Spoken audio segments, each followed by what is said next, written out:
Hi అండి, అందరికీ నమస్తే. ఇప్పుడున్న యువతరము కొన్ని విషయాలు తెలుసుకోవాలి. ముఖ్యంగా బయట తిరిగే మగపిల్లలు చాలా జాగ్రత్తగా ఉండాలి. ఎందుకంటే వారు చేసిన తప్పుల వల్ల కుటుంబం బలైపోతుంది. మరి శ్రీకాకుళం జిల్లాలో గవర్నమెంట్ హాస్పిటల్లో ఈరోజు కొడుకు చేసిన తప్పిదానికి తండ్రి చనిపోయాడు. ఎలా అంటే కొడుకు ఒక అమ్మాయిని తీసుకొని వెళ్ళిపోయాడంట. కేసు బుక్ అయింది. ఆ పోలీసులు వచ్చి ఏం చేశారంటే తల్లిని, తండ్రిని, చెల్లి ఉన్నారు. అయితే వాళ్ళని ఎక్కడున్నాడు చెప్పండి అని చెప్పనని బాగా కొట్టారంట. స్టేషన్కి తీసుకెళ్ళి ఒక రోజల్లా ఉంచి కొట్టారంట. తర్వాత మళ్ళీ ఇంటికి వచ్చి కూడా 2 రోజులకు ఒకసారి వచ్చి తలుపులేసి ఇంట్లో తల్లిని, తండ్రిని, వాళ్ళ చెల్లెల్ని కూడా బాగా బూతులు మాట్లాడుతూ కొట్టారంట. కొట్టిన తర్వాత ఇంకా కారం కూడా కంట్లో కొట్టి తర్వాత చేతులు విరగదీసి తల్లి చెప్తూ ఉంది, కంట్లో కారం కొట్టేవాళ్ళు నా చేతులు విరగదీశారు.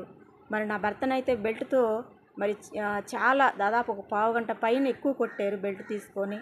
నన్ను కూడా తల మీద కొట్టారు అని చెప్పనని ఆ పాప కూడా ఆ పాపను కొట్టారో లేదో తెలియదు. కానీ మొత్తానికి ఏం చేశారంటే వాళ్ళు ఈ టార్చర్ తట్టుకోలేక పురుగుల ముందు తీసుకెళ్ళి ఎవరు లేని ప్రాంతం చూసుకొని ఆ పాప, ఆ తల్లి, తండ్రి మొత్తం తాగేస్తే అక్కడ ఆ పొలాల దగ్గర ఉన్న వాళ్ళు గమనించి వాళ్ళని హాస్పిటల్కి తీసుకెళ్ళినప్పుడు మొదట బాగానే ఉన్నాడు తండ్రి, కానీ తర్వాత చనిపోయాడు.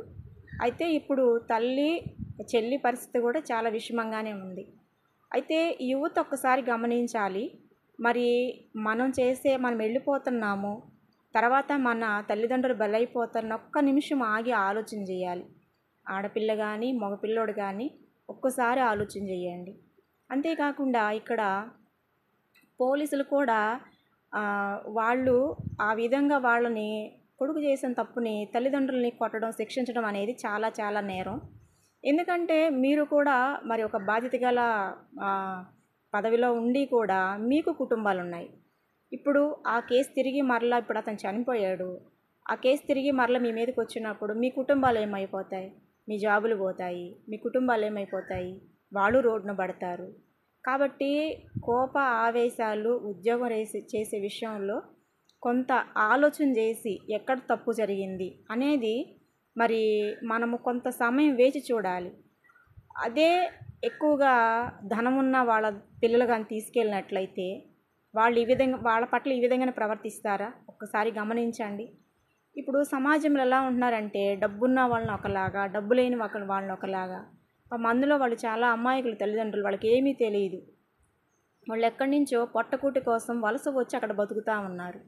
అలాంటి పరిస్థితుల్లో డబ్బులు తీసుకొచ్చారు, నగలు తీసుకొచ్చారు, ఎక్కడ దాచిపెట్టారు అని చెప్పనని వాళ్ళంత చిత్రహింసలు పెట్టి కొట్టినప్పుడు వాళ్ళు ఎవరికి చెప్పుకోవాలో అర్థం కాక ఆ విధంగా ఇంకా తల్లి పరిస్థితి, చెల్లి పరిస్థితి కూడా విషమంగా ఉంది అంటున్నారు. వాళ్ళు కూడా బ్రతకవచ్చో చనిపోవచ్చో మనకైతే తెలియదు.